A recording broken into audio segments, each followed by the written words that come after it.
18.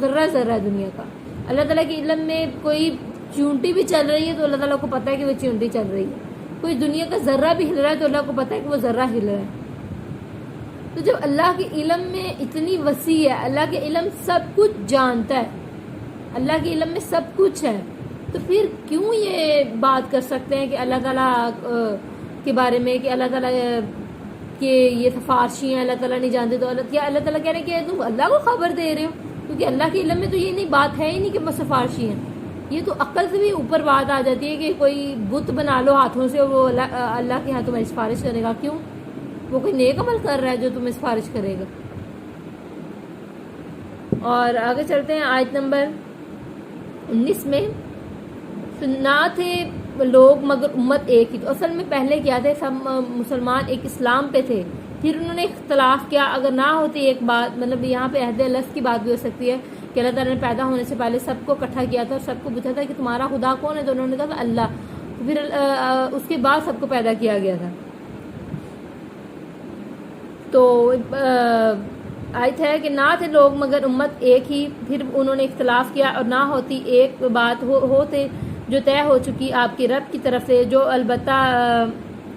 البتہ فیصلہ کر دیتا ہے درمیان ان کے اس معاملے میں جس میں وہ اختلاف کر رہے ہیں. یا اس آیت میں اللہ تعالیٰ کیا فرما رہے ہیں؟ آیت نمبر 19 میں اللہ تعالیٰ فرما رہے ہیں کہ تم لوگ جو لوگ ہو، تم لوگوں نے ایک چیز کنسیڈر کر رکھی ہے کہ اللہ تعالیٰ سے کہ اللہ تعالیٰ ہمیں سب کچھ دے گا. تو جب اللہ تعالیٰ کی ذات سب کچھ تمہیں دے گی تو پھر اللہ تعالیٰ نے تمہیں جب سب کو ایک مسلمان پیدا کیا تھا، ایک دین پہ بھیجا تھا، ایک اسلام دین پہ بھیجا تھا، تم اس اسلام دین کے بعد اختلاف میں پڑ گئے، تو کچھ لوگ شرک میں پڑ گئے. اب سوال یہ پیدا ہوتا ہے کہ جو لوگ شرک میں پڑ گئے ہیں، اللہ تعالیٰ نے اس کو بڑھنے کیوں دیا اگر وہ غلط تھا؟ کیونکہ اللہ تعالیٰ نے فیصلہ کہا تھا قرآن میں کہ اللہ تعالیٰ فیصلہ کرے گا ایک دن، وہ آخرت کا دن ہوگا. اللہ تعالیٰ آخرت سے پہلے اس کا فیصلہ نہیں کریں گے اور اس کا انتظار ہمیں کرنا پڑے گا. تو آخرت کے انتظار اگر ہم کریں گے تو آخرت کے اندر، کیونکہ وہ ایک دن فیصلہ، اگر آخرت کے سے پہلے فیصلہ ہو جاتا، اگر آپ اس کو کامن سینس کا کوشچن ہے کہ پہلے فیصلہ ہو جاتا تو ہم عقل میں آ جاتے. تو اگر آخرت سے پہلے فیصلہ ہو جاتا تو سب کے سب ایمان والے ہوتے. تو پھر دنیا میں امتحان کس چیز کا تھا؟ دنیا میں یہی امتحان ہے کہ آپ اپنے، خاص طور پہ میں یہ نہیں کہتی کہ آپ جہاں پہ ہیں وہ بھی ٹھیک ہے، ہمارے دین اسلام میں اتنے فرقے ہیں کہ آپ اس کو سمجھیں. آپ دیکھیے میں ٹھیک فرقہ میں ہوں، یا میرا قرآن، میرا دین میری ان چیزوں سے مجھے منع تو نہیں کر رہا، یا میرا دین مجھے ان چیزوں کو کرنے کا حکم تو نہیں دے رہا، یا میں اپنے آج کل جو عورتوں کا لباس ہے وہ آپ دیکھیں کہ کیا وہ دین کے مطابق ہے؟ کیا ہمارا اسلام اس چیز کی اجازت دیتا ہے؟ تم لوگ انگریزوں کو دیکھ کے اٹریکٹ ہو کے تو اتنی گندی ڈریسنگ میں آ گئے ہو. کیا تم یہ بھی بتا دو کہ ان کے ساتھ اپنا مذہب بھی بدل چکے ہو؟ اگر تمہارا مذہب اسلام ہے تو پھر اس کے مطابق زندگی گزارو نا. تو وہی اللہ تعالیٰ فرما رہے کہ ان سب کا دین ایک تھا، لیکن ان کا فیصلہ اب اللہ تعالیٰ ایک دن آخرت میں کرے گا. صحیح اور غلط دنیا میں موجود ہے، وہ مل جاتا ہے اگر تھوڑا سا ڈھونڈا جاتا ہے، کیونکہ شیطان انسان کو مطمئن کر دیتا ہے، اور انسان اگر مطمئن اس کی باتوں میں نہ آئے اور خود کو اٹل رکھے اور اللہ کے راستے کو تلاش کرنے کی کوشش کرے تو اللہ تعالیٰ اس کو راستہ بڑی اچھی طرح دکھا دیتا ہے. اور اللہ تعالیٰ اس کا فیصلہ ایک دن کر دے گا، اور جس دن حق اور سچ واضح ہو جائے گا. اور آگے ہے آیت نمبر 20 کہ وہ کہتے ہیں کیوں نہ اتاری گئی ان پر کوئی نشانی، اور اس کے رب کی طرف سے کہہ دیجئے بے شک غیب اللہ ہی کی طرف سے، پس تم انتظار کرو. تو اللہ تعالیٰ فرما رہے ہیں کہ یہ لوگ کہتے ہیں کہ ان پر غیب کیوں نہیں اتارا گیا، ان پہ معجزہ کیوں نہیں اتارا گیا جیسے پہلے نبیوں کو. تو اللہ تعالیٰ آپ نبی کرم صلی اللہ علیہ وسلم کو اللہ تعالیٰ فرما رہے ہیں کہ آپ انہیں کہہ دیجئے کہ معجزہ آ جائے گا، وہ میرے ہاتھ میں نہیں ہے، وہ اللہ کے ہاتھ میں ہے، اور اللہ کے ہاتھ میں سارا غیب ہے. معجزہ ایک غیب ہے جو کہ اللہ کے ہاتھ میں ہے، کیونکہ غیب کی طاقت تو اللہ رکھتا ہے. تو پھر اللہ تعالیٰ یہ تمہیں معجزہ کر دکھائے گا، تم بس اس کا انتظار کرو. میں بھی انتظار کرتا ہوں، تم بھی انتظار کرو. معجزہ کیوں نہیں جلدی اللہ تعالیٰ دکھاتے؟ کیونکہ 3 وجہ ہے. اگر جب معجزہ ایک بار نظر آ جاتا ہے تو اس معجزے کے بعد پھر لوگ انکار کرتے ہیں، تو پھر اللہ اس کے بعد ان لوگوں کو سخت سزا دیتا ہے، اور پھر اللہ تعالیٰ ان کو عذاب سے دوچار کرتا ہے. اور دوسری وجہ جو وہ ہے وہ یہ ہے کہ اللہ تعالیٰ ان کو معجزوں سے اس لیے نہیں گزارتا کیونکہ یہ اصل میں ہدایت پانے والے نہیں ہیں. پہلی وجہ ہوگی کہ یہ لوگ موعظے جب آتے ہیں تب یہ نہیں مانتے، تو پھر اللہ تعالیٰ ان کو سخت سزا دیتا ہے اور ان کو عذاب سے گزارتا ہے جب ان کو موعظے. اسی لیے اللہ تعالیٰ کہتے ہیں کہ میں تم لوگوں کو عذاب دینے میں جلدی نہیں کرتا. جس طرح تم کہتے ہو دنیا میں بلائی اچھی سے جلدی مل جائے، میں پھر بھی تمہیں دنیا میں عذاب دینے میں جلدی نہیں کرتا. اور دوسری یہ بات ہے، موعظہ اس لیے نہیں اللہ تعالیٰ دکھاتے ہیں کیونکہ موعظہ جو ہے وہ ہدایت پانے والے لوگ نہیں کہتے کہ ہم یہ کر کے دکھاؤ تو ہم مانیں گے، بلکہ یہ وہ لوگ باتیں کرتے ہیں جنہوں نے ماننا نہیں ہوتا. یہ جو کیا کہتے تھے، آپ نے مشرکین کی زندگی پڑھی تھی، ہم نے یہودیوں کی، یہ لوگ کیا کہتے تھے کہ ہمیں یہ کر کے دکھا دے، ہمیں اللہ تعالیٰ دکھا دے. موسیٰ علیہ السلام کو اتنے دعوے کرتے تھے، اور پھر یہ اس کے بعد بھی یہ دین پہ نہیں رہے، بلکہ ایک وقت کے بعد انہوں نے دین سے انکار کر دیا. یہ اصل میں ہدایت پہ پانے والے لوگ نہیں ہوتے، یہ اصل میں وہ لوگ ہوتے ہیں جو بہانے تلاش کر رہے ہوتے ہیں. اور تیسرا یہ قول ہے، جو تیسرا بڑا قول ہے وہ ہے کہ پیغمبر کا مقصد صرف موعظے دکھانا نہیں ہے، بلکہ موعظہ تو تب آتا ہے جب آپ کی دعوت کا اینڈ ہو جاتا ہے، لوگ دین پہ آ نہیں رہتے ہوتے، تب اللہ تعالیٰ موعظہ دکھاتا ہے. پھر اللہ تعالیٰ اگلی آیت میں بتائیں گے کہ تم لوگوں کو ایک طریقے کا موعظہ دکھایا، تم لوگوں کو ایک موعظہ آیا، لیکن تم لوگوں نے اس پہ غور نہیں کیا. وہ کیا تھا؟ آیت نمبر 31 پڑھتے ہیں کہ جب مزہ چکھاتے ہیں ہم لوگوں کو رحمت کا بعد مصیبت کے، پہنچتی ہے تب ان کے لیے چالیں چلنا ہے ہماری آیات میں، اور کہہ دیجئے کہ اللہ زیادہ تیز ہے چال چلنے میں، بے شک فرشتے ہمارے لکھ رہے ہیں جو تم چالیں چل رہے ہو. اس آیت نمبر 21 میں فرمایا جا رہا ہے، ہوا کیا تھا اس کا ایک پس منظر ہے. ہم نے پیچھے سورہ یوسف کی پچھلی کچھ آیات میں پڑھا تھا کہ اللہ تعالیٰ فرمائیں گے، سورہ یونس کی پہلے کچھ آیات میں ہم نے پڑھا تھا کہ ان کے اوپر قحط آیا تھا، اور جس کی وجہ سے ابو سفیان نے نبی اکرم صلی اللہ علیہ وسلم کے پاس آ کر کہا تھا کہ ہمارے سے یہ بلا ٹل جائے، اللہ تعالیٰ اپنے اللہ سے دعا کیجیے.